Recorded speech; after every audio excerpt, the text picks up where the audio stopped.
We're praising the Lord. Let's go, let's go, let's get it. This bizarre ministry of evangelical Christians believes in clowning for the Lord. Yes, really. Wearing curly wigs and face paint, these ambassadors for Christ take their circus gags and religious teachings to nursing homes, youth groups, and hospital wards to spread their faith and goodwill. The practice of using clowns to teach the gospel of Jesus has been around for years, but the strange practice isn't widely known. But are they unfairly targeted by the clown-fearing masses, or are clown ministries the ultimate creepy cult? My name is Savannah, and I was raised in an evangelical clown cult in the early 2000s. Yeah.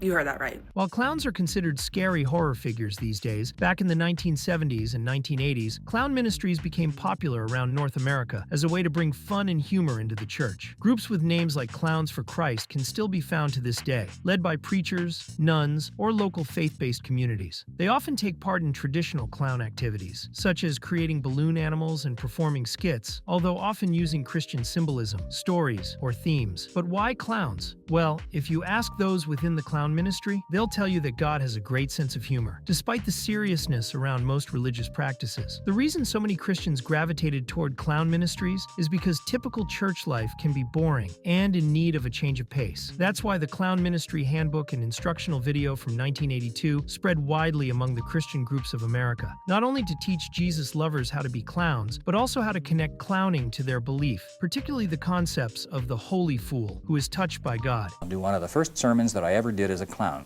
It's based on 1 John 3:18. I call it, What Do You Do With Love? So what could be scary about a bunch of nuns dressed as clowns, performing tricks for those who need their spirits lifted? Well, as with most far-out religious practices, things can go from wholesome to freaky in no time. Just look at Richie the Barber, a barber who found viral fame after tattooing his entire face to look like a clown. Many years later, he stepped back from his life of debauchery and found God. Since his religious awakening, Richie is studying to become a pastor, but his rants and vision for a Richie the Barber land that would rival Disneyland makes him seem like a religious grifter and scammer. Then there's people like Savannah, who shared her story on TikTok of what it was like growing up within one of these evangelical clown ministries, except Savannah calls what she experienced a straight-up cult. She described moving as a child to a tiny Midwestern town in the early 2000s where she and other local kids were enlisted by the church to dress up as clowns to try to convert others. I don't know if you've ever been to a fair in the Midwest, but there's a lot of unsightly people. And so